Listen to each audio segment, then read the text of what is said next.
Finally, the story of one of those Washington party-goers who took a big fall. Jack Abramoff was once a super lobbyist and influence peddler who got caught.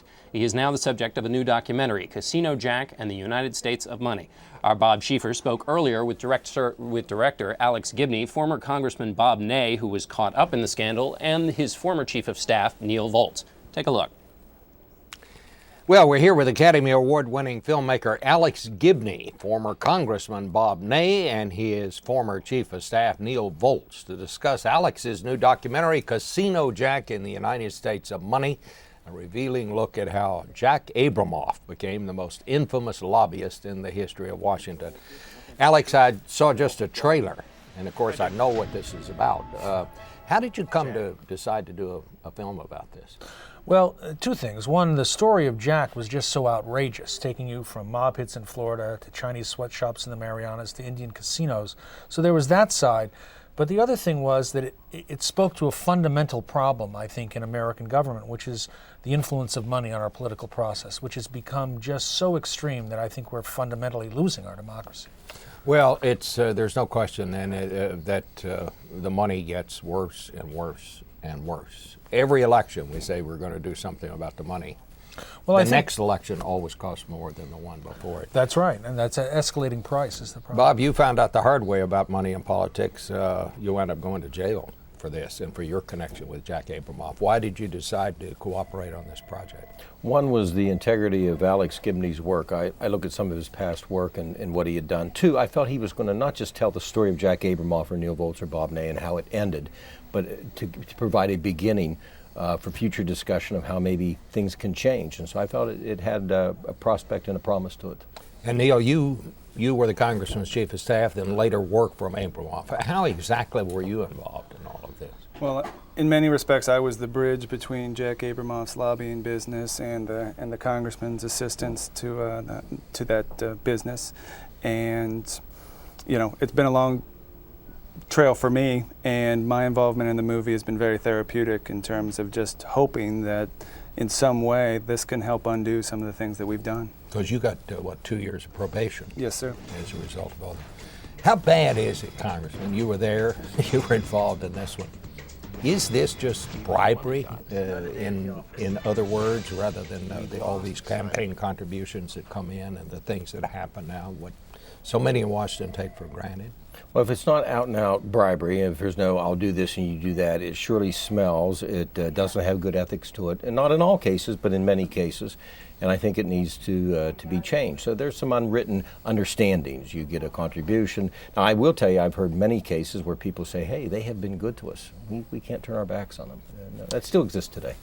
But, you know, it's what happens is, it seems to me, Alex, when these things unfold, we talk about how Washington is broken, how it doesn't work, that Washington doesn't hear what the rest of the country is saying. The fact is, Washington hears what the people who give it money are saying. And it seems to me, and I'd like to get your views, that what really happens here is that now in order to get to the Congress, you have to raise so much money before you get here that you have to sign off with so many interest groups that you can't compromise on anything. By the time a congressman gets to Washington, his positions are set in stone. So there's very little he can do, either to go this way or that way, because he's already signed off with so many of these people. But in this story, Abramoff took it even beyond that. He was just buying them off. Well, and I think in one case, and that case is the case of Tom DeLay, who's a very powerful member of Congress. He allowed Abramoff to essentially use him as a kind of a marketing tool. He said, sell access to me, and I will tell everybody that if they want access to me, they have to pay you. And then in turn, Abramoff figured out ways to raise money for the party or for DeLay, and it became a kind of vicious circle of fundraising. But key in that process was the willingness of a very powerful congressman to say, sell me. Is that right, Congressman? You were there. Is that how it worked? Everybody wanted to know Jack Abramoff. In my case, for example, and I'm not blaming, I accept full responsibility for what I did, and I'm sorry for it, but I wanted to be close to DeLay. There's the K Street project, all the money raising. If you want to be close to DeLay, you knew, either from Jack's lips or DeLay's people, the way to do that is to be around Jack Abramoff, and that's how the power structure ran. You want to be a chairman, you're going to play the game, or you're going to suffer the consequence. Well, did it work? Did people who cooperated in this, did they move up the ladder? Absolutely. I would suggest also, in terms of also looking at all the campaign contributions, that we keep a couple things in mind. One, there's a difference between buying access and buying results, and that there's a difference between campaign contributions and the money that was given to me, for instance. I was corrupted by tickets, a lifestyle enhancement that I couldn't afford as a staffer, a new job. All these kind of things also are somewhat institutionalized, where you have people sitting across the table as public servants with people who may be future job or future employers. And I think that that's also an issue that, you know, is worthy of discussion. And the numbers are just staggering. I remember when the numbers came out about the money that the Indian tribes, that he was charging them, Abramoff. And these were poor people, and yet he was able to charge millions of dollars, these people millions of dollars. Did they get anything for it? Well, I think they thought they did, and I must say, I mean, they did have money. Those casinos were making money, and that was one of the reasons Jack went to them. He didn't go to them because they didn't have it. Yeah, but I mean, the tribe had money, but they're living in trailers. Well, a lot of them, you know, to be honest, I think they weren't so much living in trailers, but the key thing was that some of them have, you know, guaranteed incomes of, say, $75,000 a year because of the casino profits. But Jack was charging just gargantuan fees, and not only gargantuan fees, but also the invoices were something to behold, because he would say, for professional services, and then the price tag would be $4 million. And I don't know about you, Bob, but if I got an invoice that said for professional services, $4 million, I might want to ask a few questions. So what were these services? Exactly. What were these services? And luckily, a few members of the tribes, and that's one of the key parts of the story in the film that has, I think, been yet untold about the Abramoff thing. A few key members of the tribes thought, this is outrageous, and they began to share information with other tribes, and they became part of the process by which Abramoff was uncovered. Congressman, why did you decide to cooperate on this? You said maybe it was therapeutic. I think Neil said it was. Why did you decide to do this? I mean, has to be something that wasn't a very happy memory or a happy thing for in your life. Why did you decide to do this? Well, at first I said no, and again, due to what I felt the direction Mr. Gibney was going to go. And that wasn't to do what I wanted, but the direction to tell a story that will lead, hopefully, to change. And so part of it was a therapeutic nature for me. Part was my ability to share, not necessarily my story, but to share what happened and hopefully be part of a solution to it, what I can offer with my expertise for the right or the wrong of it, or the good or the bad, for a future solution. So what needs to be done? Can it be reined in?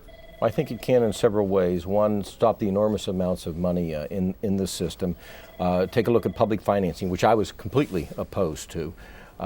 Some forms of limits, but also to stop some of the amount of money the leaders can dish out down the line, because they have a lot of authority with large amounts of money as leaders of both political parties, by the way. What do you think is the next step? What would you like to see happen, Neil? Well, as the son of a teacher, brother of a teacher, I think education and enlightened citizens also are a big issue in terms of holding elected officials accountable.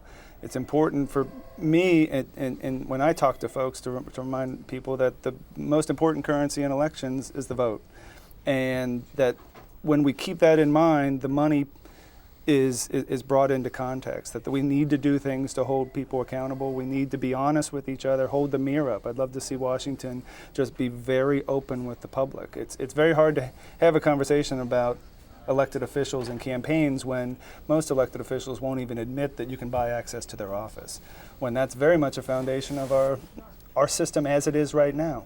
And it would be nice to have a debate about whether that's good or not. Is it okay to spend $1,000 to go have dinner with the congressman? What would the system be like if we cut that off?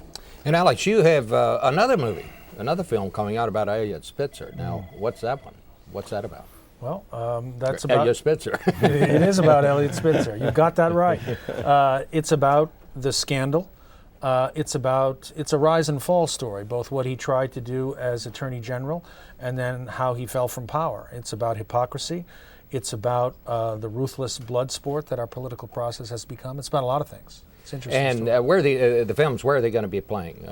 The Casino Jack in the United States of Money opens nationwide on May 7th There's Magnolia Pictures is releasing the picture, and people can go on their website to find out exactly where it's playing in their area. But it'll be in theaters first. And the one on Elliot Spitzer?